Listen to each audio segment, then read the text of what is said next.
Hello everyone. Got 5 dirty jokes for you today.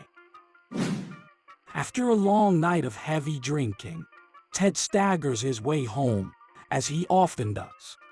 He fumbles with his keys before finally managing to open the door to his house.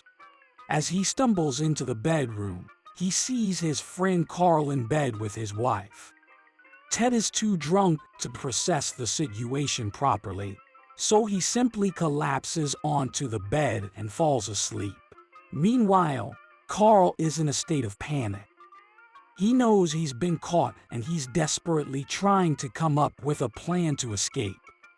But just as he's about to make his move, Ted's wife stops him and whispers in his ear. "Don't go," she says. "This idiot is so drunk, he won't even feel me plucking a hair from his butt." Relieved, Carl decides to continue with the task at hand. He spends the next half an hour in bed with Ted's wife, all the while keeping a close eye on Ted to make sure he doesn't wake up. Just as Carl is beginning to relax and enjoy himself, Ted starts to stir. Carl freezes, fearing that he's been caught. But once again, Ted's wife comes to the rescue. She plucks another hair from Ted's buttocks, and he settles back down to sleep. As the night wears on, Carl continues to make love to Ted's wife. And every time Ted starts to move or mumble, she plucks another hair from his butt to keep him in a deep sleep. Finally, after several hours, Ted can't take it anymore. He stirs once again and mutters, "Look man, I don't mind you screwing my wife, but do you really need to keep score on my bum?" Once upon a time, there were 2 brothers named Jackson and Blake. Jackson was known for being incredibly smart and successful, while Blake, well, let's just say he wasn't exactly a rocket scientist. Despite their differences, the brothers loved each other deeply. Their father became very ill, and eventually he passed away. Jackson, who was in the middle of an important business meeting, couldn't make it back home for the funeral. He called Blake and told him to spare no expense in planning their father's funeral and to charge everything to his credit card. Blake was nervous about taking on such a big responsibility, but he wanted to do right by his father and brother. He carefully planned the funeral, making sure everything was tasteful and appropriate. To Jackson's surprise, Blake managed to pull it off with a rather modest budget.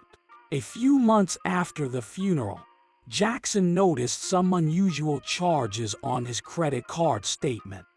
He called Blake and asked him about the charges, suspecting that his brother may have been using the card for personal expenses. Blake was offended by the accusation. "How could you even think that I would do something like that?" he said. "I would never steal from you," Jackson sighed. "Okay, I believe you," he said, "but can you explain these charges?" Blake thought for a moment before answering. "Oh, those charges were for Dad's tuxedo," he said. "You said you wanted him to look his best, so I rented the most expensive suit in town." So a rabbi and a priest went for a walk in the park and strolled by a large lake. Suddenly the rabbi said, "Let's go in and do some baptism. The water looks really clear." "But we don't have swimsuits," the priest told him. "So what?" replied the rabbi. "Let's go into the water as God created us." The priest thought for a moment and then agreed with him. They took off their clothes, laid them on a piece of grass at the edge of the lake, and went in for a short dip. After a few minutes, they left the lake and walked back towards the place where they had put the clothes. Suddenly, the 2 noticed a small group of people staring right at them. Embarrassed, the priest tried to cover his shame with his hands. He looked to the side and discovered that the rabbi was covering his face with his hands. "What are you doing?" hissed the priest. "Cover your privates. I don't know how it goes in your congregation," said the rabbi, but my people recognize me by my face. Once upon a time, in a quaint little village, there was a yearly tradition that many looked forward to with great anticipation. For one day each year, the normally polite and God-fearing villagers would gather together in the town square and participate in a competition of curses. It was a chance for them to let loose and unleash their most foul and creative profanities in a natural and flowing manner. As the day of the competition approached, excitement in the village grew. People began practicing their curses in secret, trying to come up with something truly unique and memorable. But as the day of the competition arrived, it quickly became clear that this year's event was going to be a disappointment. While some people managed to come up with moderately creative curses, nobody really managed to blow the competition away with their profanity.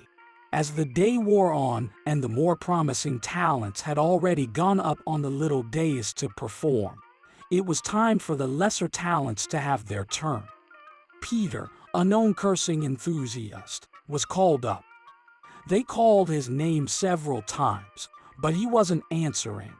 After a few minutes, they heard the door to the outhouse slam shut, and Peter emerged, sprinting towards the stage. As he arrived, he began a flow of curses that left the villagers completely stunned. He was jumping up and down, screaming out profanities that were so vile and disgusting. Even the most experienced old men in the village were taken back by this incredible tirade of verbal pollution. Peter's curses were so foul and creative that nobody could believe what they were hearing.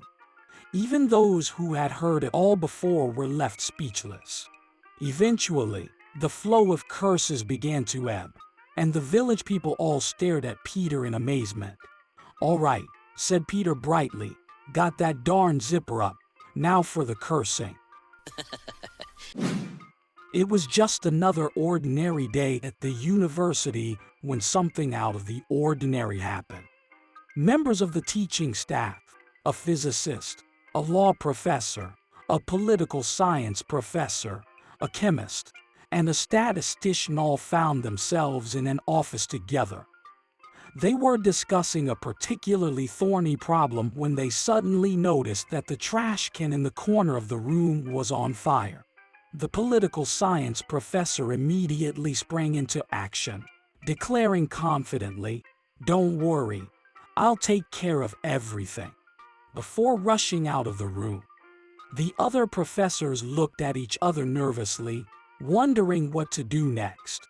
The physicist was the first to speak up. "We must put the garbage can in the fridge," he declared, "so that the temperature will be below the ignition temperature and therefore put itself out."